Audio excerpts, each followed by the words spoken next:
First at 9 this Friday, the 5th of July 2024. Relieved. $8 billion relief achieved through debt restructuring, reveals the president. End in sight. Sri Lanka's debt restructuring process to mark its successful completion upon receiving the OCC's and the IMF's stamp of approval, reveals central bank governor. Fight for democracy. Opposition political parties file intervening petitions against the petition calling the presidential polls to be postponed. ඔබේ විශ්වාසය දෙනු සෙන්සුරයින් දැන් ළඟමැති ෆාමසියෙන් ලබාගත හැක. මේ වෙලාවේ රනිල් තමයි. Live from Studio 24 in Colombo. Good evening and welcome to Derana First at 9. I'm Aditya Singh joining you live with the latest in Sri Lanka and around the world. Now taking you straight to your top story this evening, Central Bank Governor Dr. Nandalal Veerasinghe says Sri Lanka will mark the conclusion of the debt restructuring process once the International Monetary Fund and the Official Creditor Committee approves the agreement the island nation reached with its private bondholders. Addressing a media briefing in Colombo, the central bank chief said once the debt restructuring process is complete, sustainable levels of debt can be ensured for another decade or two. He added that Sri Lanka's credit ratings, which are currently at levels of default, will gradually improve once the debt restructuring process is over. The briefing was attended by government officials including Central Bank Governor Dr. Nandalal Veerasinghe, Cabinet spokesperson Dr. Bandula Gunawardena and Senior Advisor to the President RHS Samaratunga. රාජ්‍ය ණය ස්ථාවිත කිරීම තිරසාර කිරීම වැඩපිළිවෙලේ අවසාන අදියරට අපි ඇවිල්ලා තියෙන්නේ. We have reached the final step towards restructuring debt and making our debt sustainable. We have obtained $14.5 billion through international sovereign bonds. We held discussions with those who provided $12.5 billion out of that amount. Both the parties were able to reach an agreement. Once the Official Creditor Committee and International Monetary Fund notify them of their decision, the process can be concluded. Once the debt restructuring is completed, sustainable debt levels can be ensured for another decade or two. 2024 දක්වා අපේ ණය කල්දමා ගැනීමේ සහනයක් අපිට හිමි වුණේ ණය කපහැරීමක් සිද්ධ වුණේ නැහැ. ඒ දීපාසික ණය කිසිම රටක් එක්ක ගත මූලික ණය ප්‍රමාණය කැපිටල් එක කපහරින්නේ නැහැ. The capital portion of the bilateral debt cannot be subjected to a haircut. The percentage discussed for a haircut is 28%. We only need a haircut of 28% to achieve the target set by the IMF. If the recommended haircut as per the IMF is 28%, we have no right to demand a 30% to 35% haircut. Due to the announcement of our debt standstill, we were categorized as restricted default and selected default by S&P and Fitch. We were rated in the category CA by Moody's. Once we complete debt restructuring, we will soon come out of the categories of default, restrictive default and selected default. Starting at the CCC level, our credit ratings will start to improve.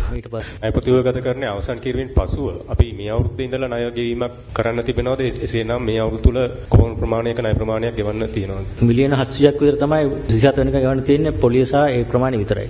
අනිකුත් ණය බහුපාර්ශ්වීය ණය මේ අවුරුද්ද ඇතුළත ගෙවන්න තියෙනවද?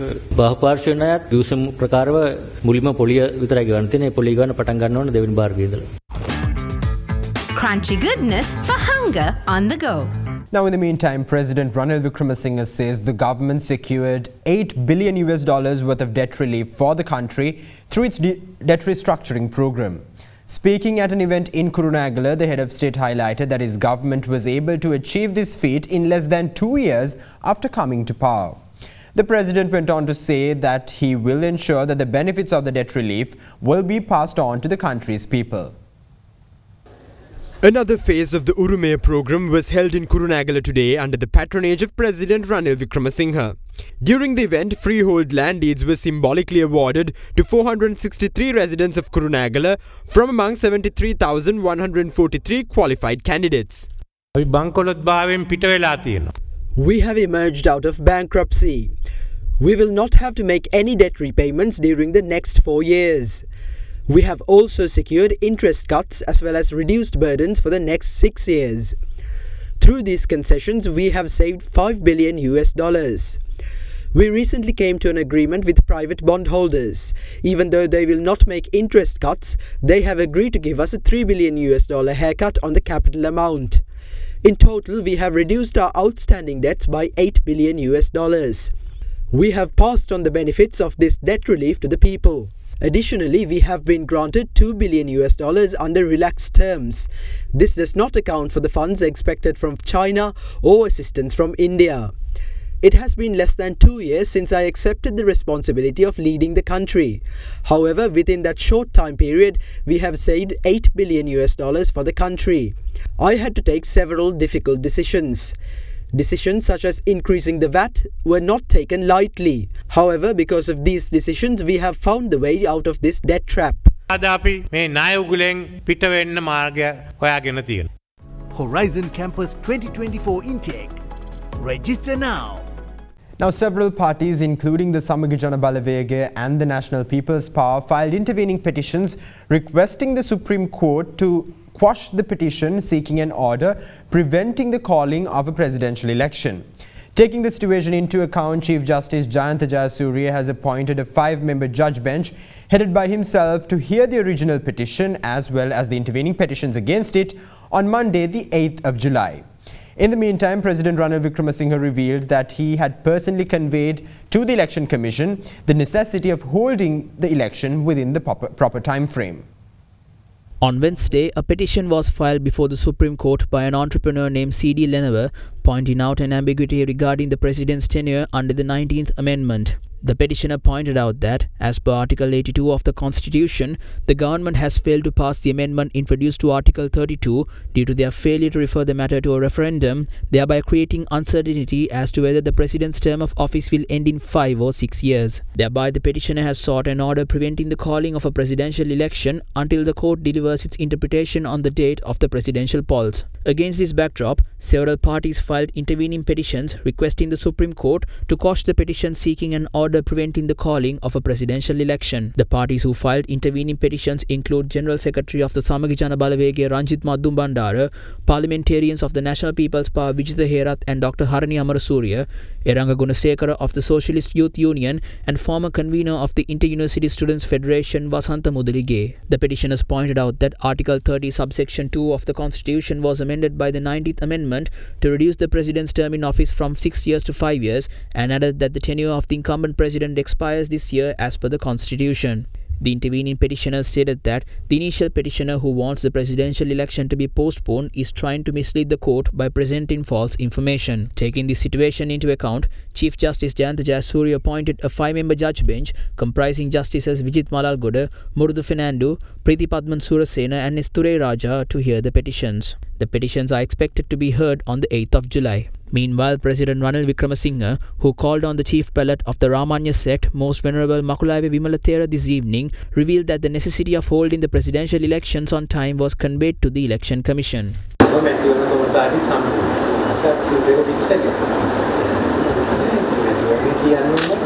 Star dishwasher Dali Hell Indul Pahasuwen Sede. Star dishwasher magic tub එක. Crunchy goodness for hunger on the go. Now, in other political news, Executive Committee member of the National People's Power Sunil Handunethi claims that President Ranil Wickremesinghe is behind the attempt to postpone the presidential election by filing a petition before the Supreme Court. However, General Secretary of the United National Party, Palitha Rangebandara, refutes those claims by Handunethi, stating that President Ranil Wickremesinghe is not afraid of elections. With that, here's a look at some more views expressed in the political arena today. The president says that he agrees with the election commission. At the same time, he sends one of his nationalist candidates to seek an interim order. This is a joke. Are we to think that such an order was sought by a nationalist candidate without the knowledge of the president? Definitely not. He is trying his very best. I heard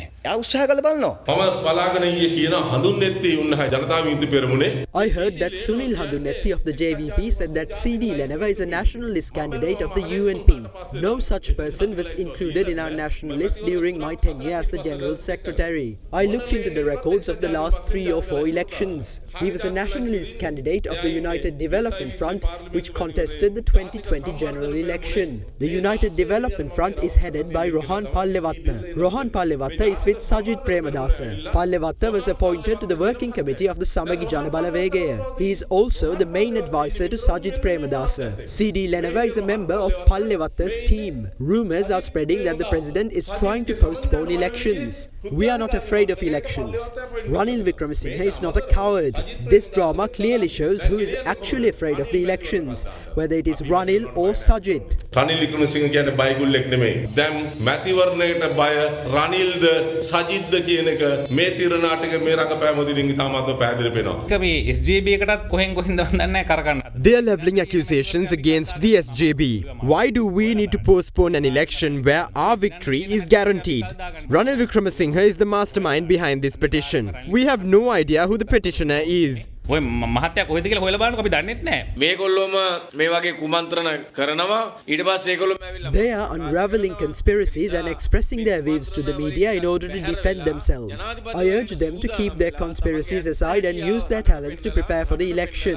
ඡන්දයට ලෑස්ති වෙන්න කියන එක තමයි අපි පණිවිඩයක් විදියට දෙන්නේ. මේ ලෙනව මැතිතුමා ශ්‍රේෂ්ඨාධිකරණයට ඉදිරිපත් කළා තියෙන නඩුව We see that the petition filed by Lenava before the Supreme Court is an extension of the attempt made by Palita Rangibandara to postpone the election. Those acts lack substance because the constitution clearly outlines the tenure of the president, which is 5 years. මොකද්ද ජනාධිපතිවරයාගේ නිල කාලය අවුරුදු 5යි. මම මේ පිළිබඳව ජනාධිපතිතුමාගෙන් පුද්ගලිකවම විමසා සිටියා. I personally inquired from the president whether he is attempting to postpone the election by sending a person to the Supreme Court to file a case. He clearly said that he has no intention of postponing the election or extending his tenure.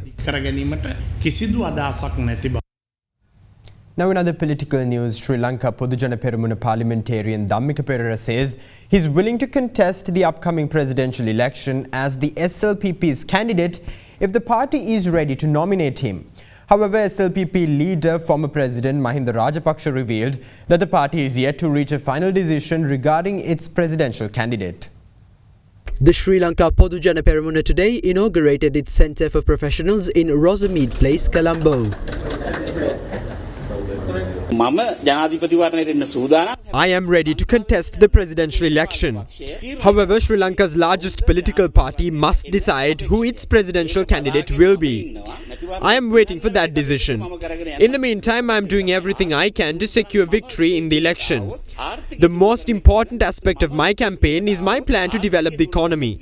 I am currently developing that plan. It only remains for the SLPP to come to a final decision on its candidate. ශ්‍රී ලංකා පොදුජන පෙරමුණෙන් ඔබතුමාව යෝජනා නොකරන් යම්කිසි මොන හරි කාරණා පැහැදිලි කිරීම කළා තියෙනවද මේ මොහොතේ? I have been asking the same question. I have received the party's manifesto. In it, the party has listed 10 requirements for its presidential candidate. I am currently preparing plans to fulfill all those requirements in case the party inquires whether I have fulfilled the conditions before nominating me. Yes, I am just waiting for the announcement. However, the SLPP leader, former President Mahinda Rajapaksa, revealed that the party is yet to reach a final decision on its presidential candidate. තාම අපි පක්ෂයක් වශයෙන් එක්ක වෙලා සාකච්ඡා කරේ නැහැ මේ පිළිබඳව. තාකල් දිනවනේ. තාම තියෙනවා ගත්තේ නැහැ. ඔව් සම්දානගත අනිවාර්යයෙන්. Opposition leader Sajith Premadasa pointed out the need for all Sri Lankans to be well versed in the constitution, highlighting that political leaders capitalize on the lack of such knowledge to achieve narrow and self-serving political aims. Speaking at the 289th edition of the Sakwala program in Avisavella, the opposition leader held that a knowledge-centric society must be first created before establishing a knowledge-centric economy. The 289th iteration of the Sakwala program was held at the Ilukpitiya Junior School in Avisavella under the patronage of opposition leader Sajith Premadasa. We must all be very knowledgeable.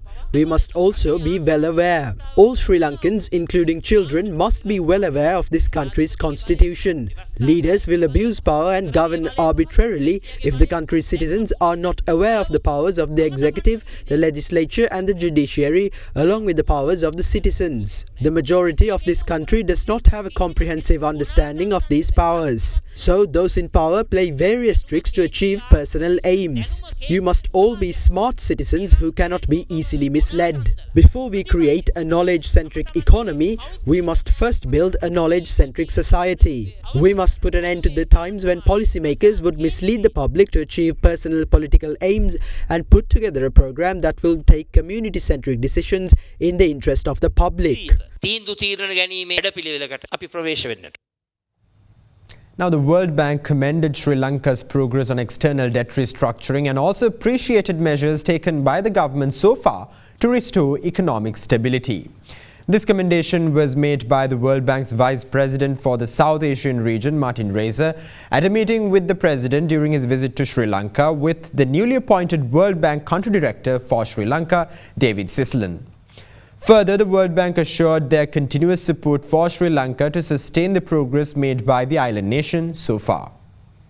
The newly appointed World Bank Country Director for Sri Lanka, David Sislan, called on President Ranil Wickremesinghe yesterday at the Presidential Secretariat. He was accompanied by the World Bank's Vice President for the South Asian region, Martin Reiser, and the World Bank's Country Manager for Sri Lanka, Chio Kannada. During the meeting, World Bank representatives commended Sri Lanka's progress on external debt restructuring and the restoration of economic stability. Taking to X, the World Bank's Vice President for the South Asian region, Martin Reiser, stated that the return to sustained growth will require new investments and continued reforms. Further, during the meeting, the new World Bank Country Director assured support of the global lender for Sri Lanka. In another meeting, the World Bank delegation met with State Minister of Finance Shehan Semasinghe in Colombo. While highlighting that Sri Lanka's return to macroeconomic stability is a significant achievement, World Bank Vice President for the South Asian region, Martin Reiser, stated that discussions were made on how to sustain this progress in the years to come. Meanwhile, the visiting World Bank delegation also called on Central Bank Governor Dr. Nandalal Veerasinghe. During the meeting, discussions were held on Sri Lanka's economic landscape and measures taken by the central bank to stabilize the country's economy. In an ex-post, the new World Bank Country Director for Sri Lanka, David Sislan, highlighted that the World Bank is eager to support Sri Lanka's path to sustainable financial health. Now, the government has entered into discussions with a German technical university on the possibility of establishing an offshore campus in Sri Lanka.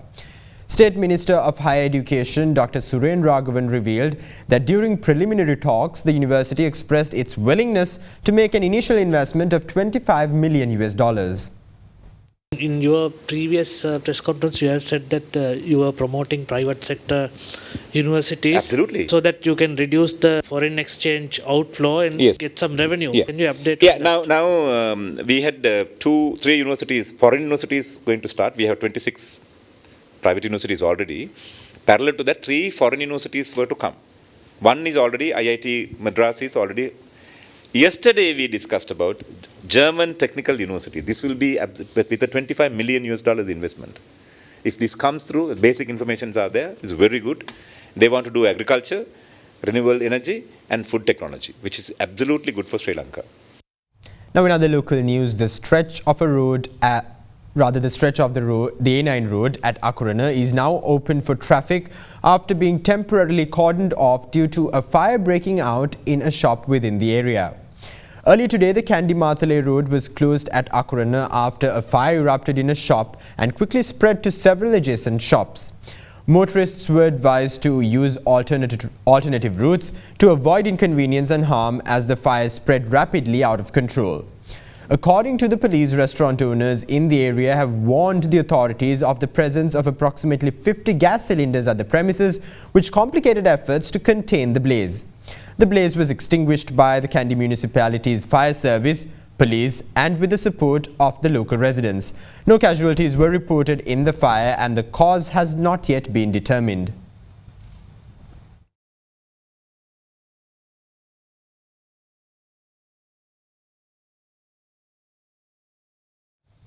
With that, let's take a look at some more local news around the island in brief. A police inspector and a constable attached to the Colombo Crime Division have been arrested by the Commission to investigate allegations of bribery or corruption while accepting a bribe of over 150,000 rupees. The Bribery Commission stated that the 2 suspects who were apprehended inside the CCD premises in Dematagoda had solicited a sum of 450,000 rupees as a bribe and were apprehended while accepting its final installment worth over 150,000 rupees. 35 canines that are to be attached to the Kennels Division of Sri Lanka Police arrived at Katunayake International Airport from the Netherlands this morning. The acquisition of these dogs from a private breeder in the Netherlands has incurred an expense of 58 million rupees. CCTV footage captured a pedestrian being struck by a bus transporting employees to a garment factory in the Hatton area earlier today. The injured pedestrian was promptly transported to hospital due to the severity of the injuries.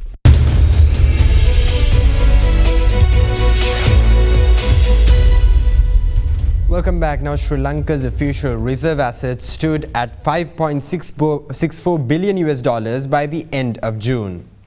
According to the Central Bank of Sri Lanka, this figure is a 4.3% increase compared to the $5.41 billion recorded in May 2024.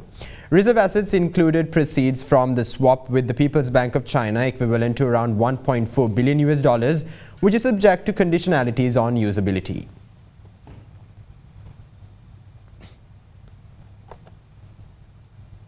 Now in other business news, the Colombo Stock Exchange closed in green today.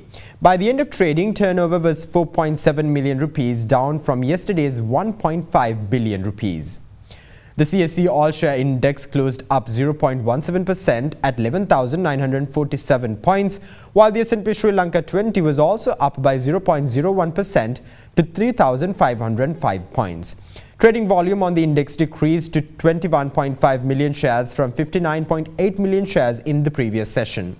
The capital goods sector was the top contributor to the market turnover, with the banking sector coming in second. Net foreign outflow was recorded at 17 million rupees.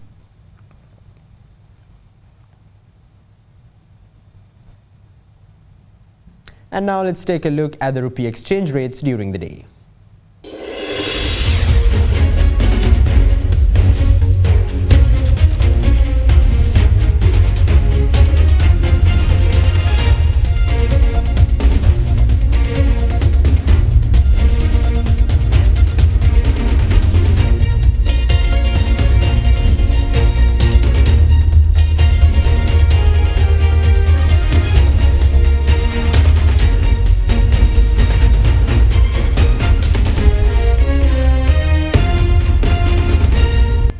And with that, we wrap up tonight's edition of Ada Derana First at 9. Stay in touch with us on www.adaderana.lk for the latest developments around the clock. Thank you. Have a great night.